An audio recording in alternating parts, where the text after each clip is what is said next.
আর loan দেওয়াও জায়েজ আছে, শুধু দেওয়া জায়েজ নয়, দেওয়া সওয়াবের কাজ। কোন কোন ক্ষেত্রে দান করার চাইতে লোনের মাধ্যমে সওয়াব আরো বেশি পাওয়া যায়। বিভিন্ন হাদিসে নবী করিম সাল্লাল্লাহু আলাইহি ওয়াসাল্লাম উৎসাহ দিয়েছে। আজ আমাদের সমাজ থেকে লোন দেওয়া উঠে গেছে।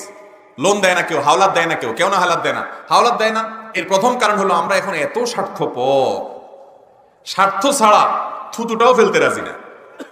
আমি ওনাকে 2000 টাকা ধার দেবো, হাওলাত দেবো, উনি আমাকে 1 টাকাও বাড়াই দিবেন, আমার লাভটা কি? এই জন্য কেউ ধার দিতে চায় না। লাভ জানতে চান? 2000 টাকা হাওলাত দিবেন, এই 2000 টাকা হাওলাত দেওয়ার ফলে 2000 টাকা দান করে যে পরিমাণ সওয়াব পাইতেন, এই টাকাটাও ফেরত পাবেন, সওয়াবও জমা হবে আপনার অ্যাকাউন্টে। ইমানদারের কি দুনিয়াতেই শেষ না, আসলটা আখিরাতে শুরু? মৃত্যুর পরে আসল জীবন শুরু না ইনশাআল্লাহ। অতএব ওই জীবনের জন্য জমা হবে হাওলাতের মাধ্যমে। মানুষকে ধার দেব তো ইনশাআল্লাহ, ধার দেওয়ার চেষ্টা করবেন। হ্যাঁ, এখন কথা হলো আজকাল ধার দিতে গেলে যারা ধার দিব, যারা হাওলাত দেব, সে তার ফেরত দিবে না। তো এই জন্য শরীয়ত সেই ব্যবস্থাও রাখছে, বন্ধক রাখেন, বন্ধক রাখেন, তার কাছ থেকে কিছু জমা রাখেন, যে টাকা যদি তুমি না দাও তাহলে তোমার এটা বিক্রি করে আমি টাকা উঠাই নিব। তাহলে বন্ধক রাখবেন, আপনার টাকার গ্যারান্টি হয়ে গেছে। ইসলামের সব কিছু সমাধান আছে।